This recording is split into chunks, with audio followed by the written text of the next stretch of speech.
Hey everyone, welcome back to a new video. We have a new article by Alex Carreso from the Geeks and Gamers community. This article was talking about Bond, James Bond.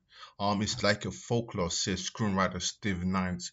As you know, there's an Amazon plan of reusing James Bond, bringing it back on the big screen back again. And that's what Steve Knight has to say about the Bond movies and how potential might look like. Let's get started with this new article by the Gates and Gamers. Credit goes out to Alex Carreso.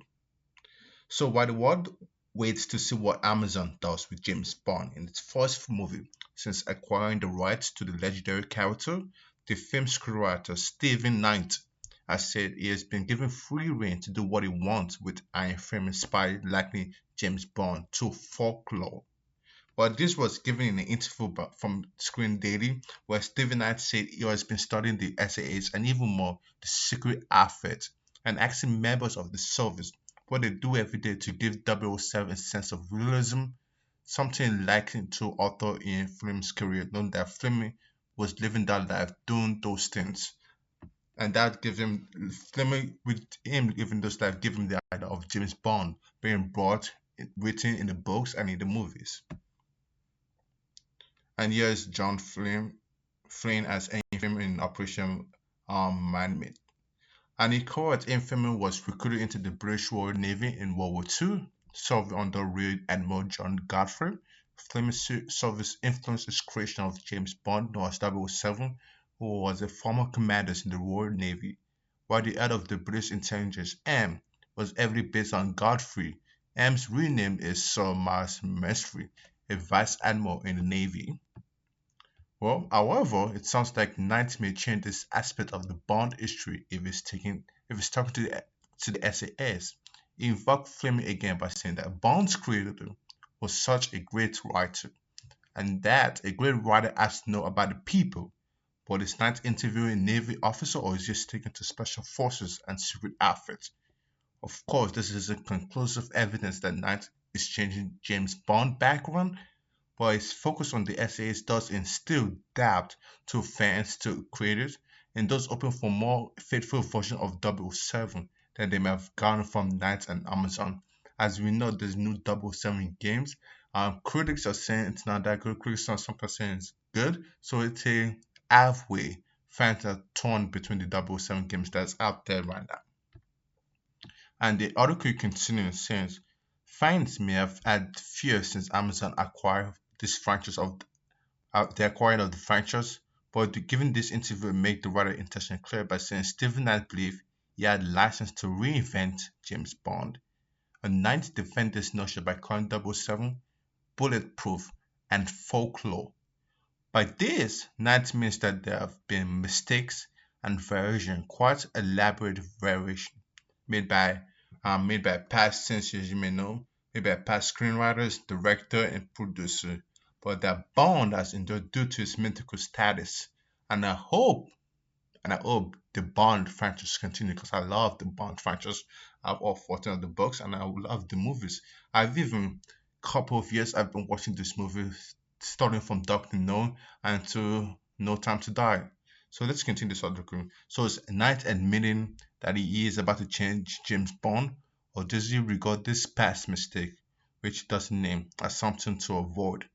Until we see the film or at least a trailer, it's all to say. But the idea of changing James Bond has become something those making James Bond entertainment have become more comfortable with lately. So yeah, we had the Danny Craig reboot that made the characters sharply different from the cinematic history and its literacy roots, which was produced by Barbara Broccoli.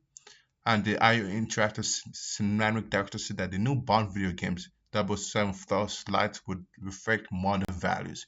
Again, when the world of the screenwriter or the director or the industry itself reflecting modern values with a film coming up in this year or next year, it will raise an alarm bell for me personally because we need classic movies, something good, something James Bond like.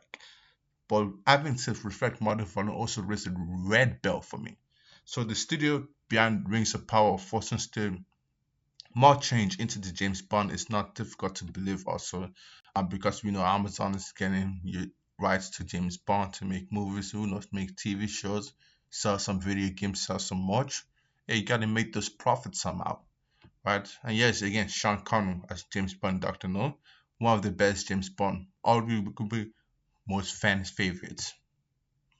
However, we may at least have a sense of which version of the character Stephen Knight will use as a model when he adds to the James Bond folklore.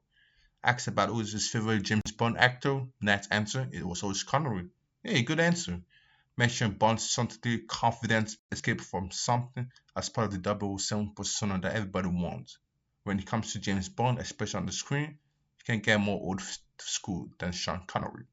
And his Bond embodied all the traits modern Stewart loved about the characters.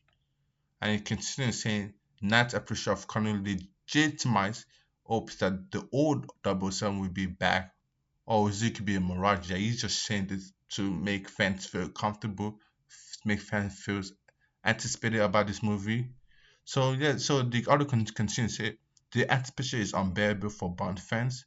So and it says please share make sure you check out this article, share your thoughts too if you like, and you to also get that more deeper what Stephen Knight is wanted to experiment with the James Bond due to his folklore status.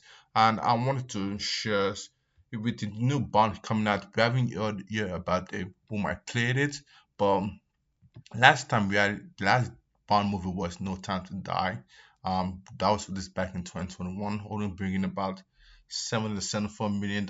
And with this new Bond movie that will soon come out, we hope it breaks this much or at least be 700 to 800 million box office. Hey, it's been a while since Bond it's been successful. So let's look back about some of the major Daniel Craig movie when he started out the Bond film in 2006, almost bringing 600 plus million in the box office worldwide. And we hope this new Bond movie also bring more in the box office worldwide. And he had some failures too, like again, Quantum Solace was a major downward. Um, we also have Spectre, which was a success, only the $880 billion worldwide. And we also have Skyfall, which was the I think the $1.1 billion Bond movie that is truly like make a mark to the Hollywood industry, and that they say, hey, this is something the Bond movie franchise to continue. And we see if this new introduction of Bond movie will become a success or failure. And again, the classic Doctor No movie. Hey, don't worry, we're not expecting a $60 million box office, but yeah. And I also want to talk about the list of the fans' favorite James Bond goals, because those are the important traits, character that needs to be involved. That's clear, beautiful women that fans will enjoy even watching James Bond. You have the famous Honor Rider, which does a cinema audience when he step into the role in Doctor No movie. We have Savage Strange, we have Miss Tarot, we have Statue Roma, and from Russia We Love. Uh, Russia We Love is could be a sleeper but a good movie too. Again, we have Zoda, we have Posegado, famous Bond girl in the Goldfinger classic, and it's trendy. Even you can see it's Posegado edits on social media and YouTube Shorts. Famous Bond girls. Think we have Domino Dever, Finna Flop. We have so many Bond girls. I'm curious who will be the Bond girl that we catch audience. People are saying we need Sydney Sweeney. People are saying we need someone else. I'm be curious, but let me guys know what you guys thought about the Stephen Knight saying that Bond is like a folklore, and let me know what do you guys think could be the new Bond girl, and if whenever the movie of the new James Bond movie ends up coming out, could you see him breaking $800 million in box office or less, or could you reach $1 billion in box office or more? Hey, let me guys share your thoughts in the comments, and I hope you enjoy this movie, and I'll catch you on the next show.